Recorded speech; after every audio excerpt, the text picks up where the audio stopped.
Hello students, welcome to the channel online study with DK. मैं नीलम, जिसके साथ आप प्रिपरेशन कर रहे हैं मैथ्स पेपर के सुपर टेट एग्ज़ाम की। और इससे पहले हम नंबर सिस्टम के काफ़ी सारे क्वेश्चंस कर चुके हैं और मैंने आपका जो फ्रैक्शन पार्ट है, भिन्न पार्ट भी स्टार्ट कर दिया है। तो आज मैं जो इससे पहले वाला पार्ट आपको भिन्न पार्ट का दिया है, उससे आगे का डिटेल में और विद क्वेश्चंस देने वाली हूँ।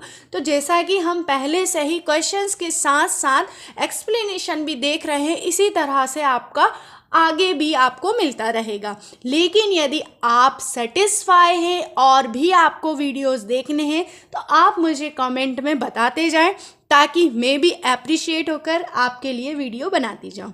नेक्स्ट थिंग ये कि यदि आपको वीडियोस और भी देखने हैं तो आप हमारे चैनल को सब्सक्राइब करें और बेल आइकन पे क्लिक करें, ताकि आपको सभी न्यू नोटिफिकेशंस, न्यू वीडियोस के मिलते रहें। तो चलिए, टाइम को वेस्ट नहीं करते हैं और अपना न्यू टॉपिक भिन्न का पार्ट सेकंड स्टार्ट करते हैं, जो कि है फर्स्ट नंबर। आपको मैं जो सिखाने वाली हूँ, भिन्नों की तुलना करना। भिन्नों की तुलना करना, ठीक है। तो तुलना करना किस तरह से करना, कि सबसे बड़ी भिन्न कौन सी है, सबसे छोटी भिन्न कौन सी है, या फिर अवरोही क्रम में या आरोही क्रम में, असेंडिंग ऑर्डर में या डिसेंडिंग ऑर्डर में उन्हें अरेंज करना। तो इस तरह से जो फ्रैक्शन है भिन्न के, इसके क्वेश्चंस पूछे जाते हैं। तो सबसे पहले तो मैं इसमें आपको ये बताना चाहती हूँ कि इसमें टाइप्स जो होते हैं क्वेश्चंस के, मैंने अलग अलग आपके लिए लिए हैं और हर टाइप के क्वेश्चंस मैं आपको यहाँ सिखाने वाली हूँ। तो सबसे पहला जो टाइप है भिन्नों की तुलना करने में, कि जब हर आपका क्या हो, समान हो। हर क्या हो, आपका समान हो। हर मतलब डिनोमिनेटर आपका समान है। तो आप यहाँ देख सकते हैं 7/9, 5/9, 4/9, 2/9, 8/9 एंड 1/9। इस पूरे आपके फ्रैक्शन में जो आपका हर है वो 9999 ही है। इस तरह के भिन्न यदि आपको दिखाई देते हैं तो ईजिली आप अंश को देखें, न्यूमरेटर को देखें कि इसमें न्यूमरेटर के अकॉर्डिंग आप इसे अरेंज करें। तो सबसे पहले तो मैं इसे यहाँ पर आपको अरेंज करके दिखाती हूँ। मैं आपको यहाँ पर पहले सबसे छोटा नंबर, फिर इसके बाद इससे बड़ा नंबर, फिर देन इसके बाद इससे बड़ा, तो इस तरह से छोटे से बड़े की तरफ लेकर के जा रही हूँ। तो आप यहाँ देख सकते हैं कि मैंने सिर्फ अंश के अकॉर्डिंग इसे यहाँ पर आपको अरेंज करना बता दिया है। तो आप यहाँ देखेंगे कि सबसे छोटा जो भिन्न हुआ 1/9 हुआ, और सबसे जो बड़ा वाला आपका भिन्न हुआ, बिगेस्ट जो आपका नंबर हुआ, वो हुआ 8/9। तो यहाँ पर मैं आपको बड़ा जो भिन्न है वो 8/9 और जो छोटा भिन्न है वो 1/9 इस तरह से डायरेक्ट लिख सकती हूँ। तो ये तो आपका था कि जब हर समान हो। टाइप फर्स्ट हमने क्या देखा, कि जब हर समान हो। अब नेक्स्ट मैं सेकंड टाइप आपको बताने वाली हूँ। आई होप कि आपको ये फर्स्ट टाइप अच्छे से समझ में आया होगा। अब हम नेक्स्ट देखते हैं टाइप 2। अब मैं आपको टाइप सेकंड बता रही हूँ। टाइप सेकंड मतलब जब आपका अंश समान हो। अंश समान हो तो इसके लिए आपकी जो कंडीशन होती है वो हर से जस्ट अपोजिट होती है। अपोजिट इन द सेंस किस तरह की होती है, कि आपका जितना मतलब अंश आपका बड़ा होगा, वह भिन्न का हर उतना ही छोटा होगा। मैं आपको लिख के बताती हूँ। जैसे कि 7/9 है, 7/13 है, 7/11 है, 7/15 है, देन 7/17 एंड 7/16। सभी में आपका जो अंश है यहाँ पर वो आपका बिल्कुल इक्वल है। अंश आपके सारे 7 दिए हुए हैं। अंश यहाँ पर आपको क्या दिया है, 7 दिया हुआ है। अब मैं आपको जो बताना चाहती हूँ वो आप ध्यान से सुनिएगा, कि जब भिन्नों के अंश समान हो तो वह भिन्न उतनी ही बड़ी होगी। कितनी बड़ी होगी, जितना उसका हर छोटा होगा। मतलब हर यदि छोटा है तो भिन्न आपकी बड़ी होगी। हर छोटा होगा तब भिन्न आपकी क्या कहलाएगी, बड़ी होगी। मतलब यहाँ पर सबसे बड़ी भिन्न क्या हुई आपकी 7/9, हर छोटा है ये आपका बिगेस्ट कहलाएगा, और सबसे आपका यहाँ पर छोटी 7/17, क्योंकि यहाँ पर 17 बड़ा है। तो इस तरह से ये आपका टाइप सेकंड था। अब हम देखेंगे टाइप थर्ड। टाइप थर्ड है आपका अंश व हर निश्चित क्रम में बढ़े। अब निश्चित क्रम मतलब किस तरह से बढ़े, तो मैं आपको निश्चित क्रम का मतलब सिखाती हूँ। पहले आप यहाँ देखें 3/7 है, 9/13 है, 5/9 है, 7/11 है। ठीक, यदि किसी भिन्न में अंश एक निश्चित क्रम में बढ़े और हर भी किसी निश्चित क्रम में बढ़े, तब सबसे बड़े अंश वाली भिन्न सबसे बड़ी होगी। फिर से सुने, यदि आपका अंश भी एक निश्चित क्रम में बढ़े, हर भी एक निश्चित क्रम में बढ़े, तो जिस भिन्न का अंश बड़ा होगा वह भिन्न आपकी सबसे बड़ी होगी। अब यहाँ 3/7 है, 9/13 है, 5/9 है, 7/11 है। अब आप यहाँ पर देखेंगे कि अंश जो है आपका 3, 5, 7, 9। आप अगर देखें तो 3 + 2 5, 5 + 2 7 एंड 7 + 2 9, 7 + 2 9 + 2 11, 11 + 13। तो यहाँ पर अंश और हर एक निश्चित क्रम में बढ़ रहे हैं, मतलब 2 की वृद्धि हो रही है, 2 आपका बढ़ रहा है। तो मैं आपको यहाँ लिख के दिखाती हूँ, जैसे कि 3, 5, 7, 9 और एज इट इज़ यहाँ 7, 9, 11 और 13। यहाँ पर 2 की वृद्धि हो रही है हर नंबर में, अंश में भी देख सकते हैं और हर में भी देख सकते हैं। तो यहाँ पर अंश जो होगा, अंश क्या है यहाँ पर आपका 9 है। अगर सबसे बड़ा जो भी अंश होगा तो वह भिन्न आपकी सबसे बड़ी होगी। अब मैं आपको लिख करके दिखाती हूँ कि 3/7, 9/13, 5/9 एंड 7/11 आपका ये भिन्न है। तो यहाँ पर सबसे बड़ा अंश कहाँ पर है, 9। तो 9/13 जो है ये आपकी कैसी भिन्न है, ये सबसे बड़ी भिन्न है। सबसे बड़ी आपकी 9/13 होगी। तो हम इसे किस तरह से लिखेंगे, 9/13 सबसे बड़ी है, फिर इससे छोटी 7/11, फिर 5/9, देन फिर 3/7। और ये आपका कौन सा क्रम कहलाएगा, अवरोही क्रम। कौन सा क्रम कहलाएगा, अवरोही क्रम, कि सबसे पहले बड़ा फिर सबसे छोटा, मतलब बड़े से छोटे की तरफ। अब हम हमारा नेक्स्ट टाइप देखेंगे जिसमें अंश व हर में वृद्धि एक निश्चित क्रम में ना हो। तो चलिए नेक्स्ट टाइप देखते हैं। जब आपकी अंश व हर में एक निश्चित क्रम में ना बढ़े, तब हम 2 तरह की मेथड यूज़ करते हैं। एक तो या तो आप दशमलव में बदल दें भिन्न को, डिवाइड लगा के, भाग लगा के, या फिर आप एलसीएम निकाल के उसे सॉल्व करें। तो मैंने जो ये क्वेश्चन लिया है इसे मैं आपको डेसिमल वाली मेथड से आरोही क्रम में इसे लिखूंगी। तो जो डेसिमल वाली मेथड है इससे इसे आरोही क्रम में किस तरह से लिखेंगे, आप सबसे पहले तो यदि डिवीज़न आपको अच्छे से आता है तो कोई भी प्रॉब्लम होगी ही नहीं आपको इसे सॉल्व करने में। यहाँ देखिए जैसे कि 3/4 है, इस 3/4 में हमने 3 में 4 से डिवाइड लगाया, तो ये तो बहुत सिंपल डिवीजन है, ये आप लगा सकते हैं। तो 0.75। देन 2/5 था तो मैंने यहाँ 0.5, 5/7 को 0.71, देन 2/7 को 0.28। अब हमें यहाँ पर लिखना है आरोही क्रम।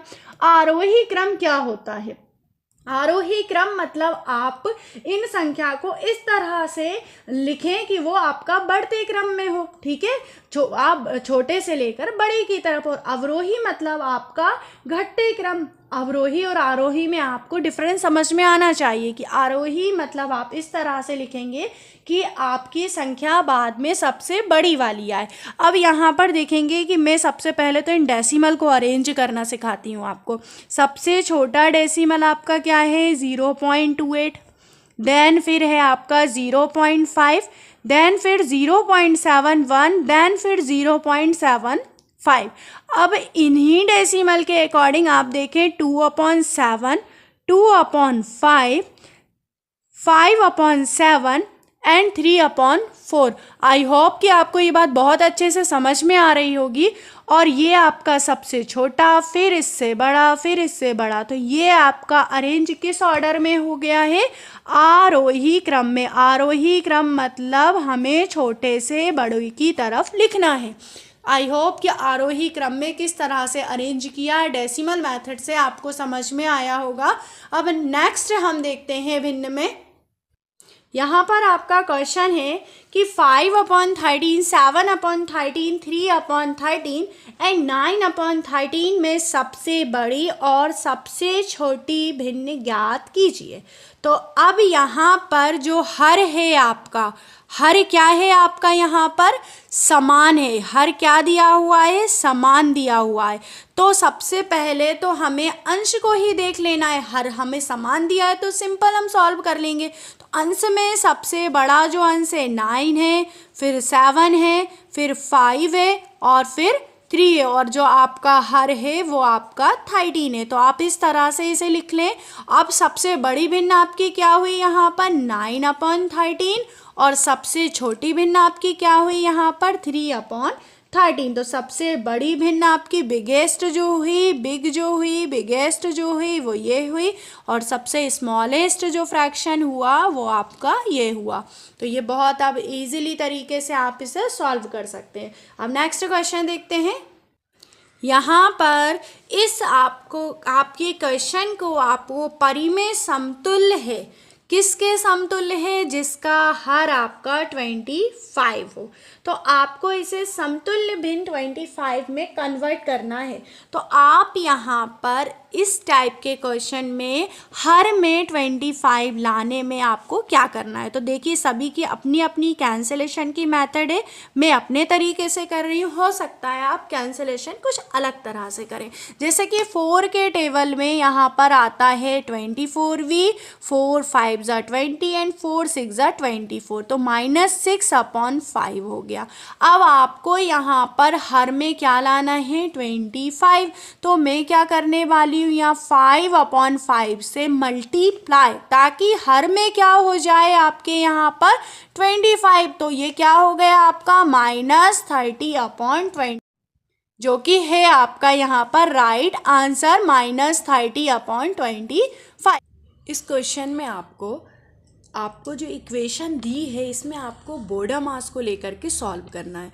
तो जिस तरह से हमने सिंप्लीफिकेशन को सॉल्व करने की पहले भी मेथड सीखी थी, तो हमें उसी मेथड को अप्लाई करते हुए यहाँ पर वी बोर्डा मास रूल से करना। अब यहाँ पर वी बोर्डा मास मतलब 1 कूलम बार तो है नहीं, ब्रैकेट नहीं है।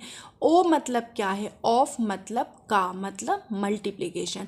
तो सबसे पहले का जहाँ पर लिखा हुआ है आप इसे सॉल्व करेंगे। तो देखिए हम इसे किस तरह से हल करेंगे। सबसे पहले हमने इस का को यहाँ से रिमूव किया, और का से रिमूव करने के लिए हमने 1/5 मल्टीप्लाई 1/5 किया, अपॉन 1/5 मल्टीप्लाई 1/5, और ये आपका डिवीज़न। मतलब जहाँ पर भी का था वहाँ पर हमने मल्टीप्लाई का साइन था, तो इस साइन को हमने कंप्लीट किया। तो ये 1/25, ये आपका हुआ 1/25 और डिवीज़न 1/5। और जब भी डिवीज़न में कुछ होता है और हम उसे वहाँ से रिमूव करते हैं तो हम मल्टीप्लिकेशन का साइन लगाते हैं और नंबरों को आपस में बदल देते हैं। तो 1/5 ये आपका मल्टीप्लाई 25, और 25 1/25 मल्टीप्लाई 5। तो अब आपका जो 1/5 है ये कैंसिल 5 टाइम, ये 5 टाइम कैंसिल हुआ। तो यहाँ पर जो 5 है इसके अपॉन में आप यहाँ देखेंगे ये 5 ऊपर है आपका, तो 5/1 और अपॉन आपका 1/5। 5 हुआ, मतलब ये आपस में जाके मल्टीप्लाई हो जाएंगे, तो आपका आंसर होगा 25। तो आई होप कि आपको ये बात अच्छे से समझ में आई होगी कि बोड़ा मास रूल को हम किस तरह से अप्लाई करते हैं। अब नेक्स्ट क्वेश्चन देखते हैं। एक संख्या का दशमलव निरूपण समझने के लिए निम्नलिखित में से कौन सी पूर्व जानकारी का होना आवश्यक है। आपको किसी भी संख्या का यदि आपको दशमलव निरूपण समझना है तो क्या आपको योग का पता होना चाहिए, क्या व्यवकलन का पता होना चाहिए, क्या स्थानीय मान का, या फिर गुणा का।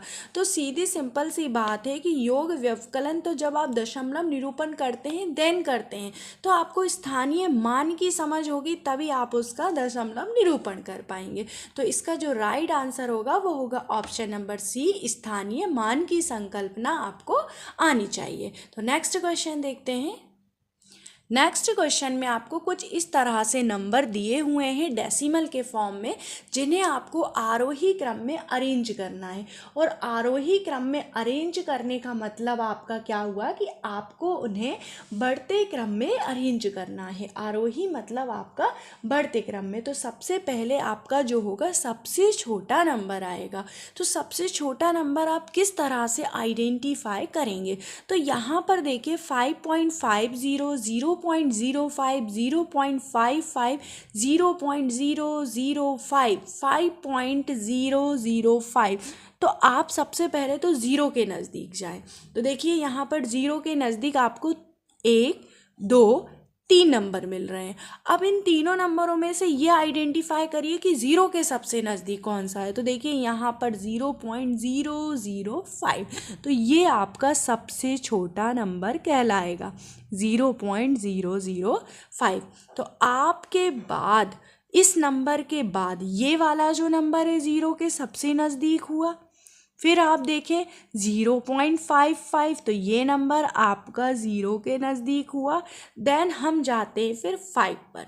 तो 5 में आपको दो नंबर यहाँ पर दिखाई दे रहे हैं, एक है आपका 5.005 और एक है आपका 5.50। तो 5.005 आपका इससे छोटा होगा। फिर देन आपका ये आपका सबसे बड़ा नंबर होगा 5.50। तो इस तरह ये आपका एक आरोही क्रम के सीक्वेंस में अरेंज हो गया। तो इस तरह के कंफ्यूजिंग वाले जो क्वेश्चंस होते हैं ये क्वेश्चंस एग्ज़ाम में पूछे जाते हैं। तो आप कोशिश करें कि ये क्वेश्चन बहुत ध्यान से देखें और फिर सॉल्व करें। तो नेक्स्ट क्वेश्चन देखते हैं। इस क्वेश्चन में आपको ये बताना है कि इनमें से सही क्या है, इनमें से कौन सा ऐसा नंबर है, कौन सा ऐसा ऑप्शन है जो सही है। तो सबसे पहले तो सभी ऑप्शन को ध्यान से देखें। यहाँ पर 1/2 इज़ ग्रेटर देन 1/6, मतलब 1/2 आपका बड़ा है 1/6 से। 1/2 जो है बराबर है 1/6 के।